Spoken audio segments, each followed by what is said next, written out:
Hey guys, Greg on 2 Reels. So today what I'm doing is keep myself occupied during this lockdown, making some snap caps. For those of you who don't know what snap caps are for, snap caps are so you can safely fire your shotgun, for shotgun purposes, safely shoot your shotgun without damaging your firing pin. So usually when you're kind of finished and cleaned it all up and you want to just keep the pins unloaded, you can fire them with snap caps. But what I'm using them for is actually to practice reloading. I just bought myself a new shotgun that's a bottom feed style reloading. I've never used that style shotgun before, so I thought, oh look, I want to have a bit of a play around, and rather than using live rounds, these snap caps are the best way to go. So you can go to the shop and get yourself a set of snap caps. They're about 30 bucks a pop. But I thought, while I'm at home doing nothing, let's keep a bit of arts and crafts to keep me going. So yeah, pretty much to make these snap caps, all you need is spent shells, 19mm dowel. So it's actually like 3/4 inch, just from Bunnings. I think this one here, is 19mm. It's a 1.8 meter, and I think I paid maybe $7 or something like that for it. But this is more than enough. They didn't have the shorter version. I actually wanted just a meter or so, but this is plenty long. So yeah, get yourself a piece of 19mm dowel.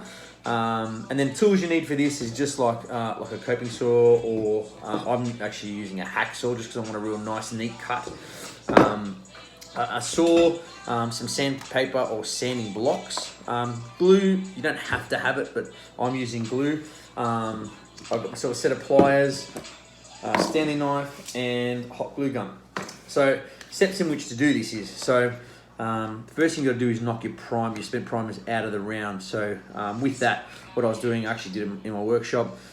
Just grab like even a screwdriver or so, pop it in the top, and then just knock out. Just make sure you pick up where the primer is, and then you'll find with a few taps they'll just knock straight out, and then you're left with an open hole at the end of the round.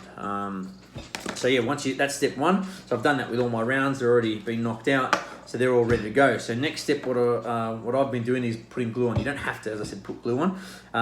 But yeah, you just glue up the end of the dowel. Just make sure you get your sandpaper and just neaten up the edge, because you'll find maybe it might not slide in too easy. That's the other way where your pliers come in handy, just to kind of bend open that lip, because after they've kind of first been shot, they kind of look a bit like that. So you want to kind of open them up so they're nice and neat. So add a bit of glue to the end of the dowel, and then all I've been doing is standing my dowel upright and then literally sliding it in, and then just kind of tapping it all the way down. Look, you'll find the dowel won't get all the way to the bottom. You'll probably be left about maybe 4mm short, so don't worry about that.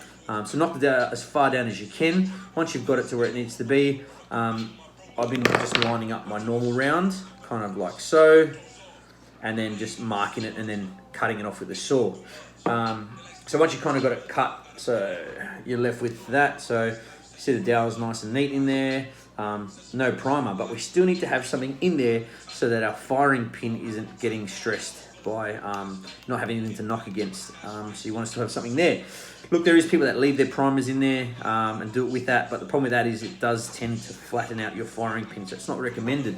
So what I've been doing is just getting hot glue and then literally just fill that end up like so with hot glue all the way, and just make sure you overfill it, so it's kind of protruding a bit higher than the actual round itself, and then just kind of get a blade and just neaten it up. The good thing with using the hot glue is you can always kind of just add a bit more. So if you find you've used it a few times and the firing pin's pushed that down, you can just kind of add a bit more glue, clean it up, and then off you go.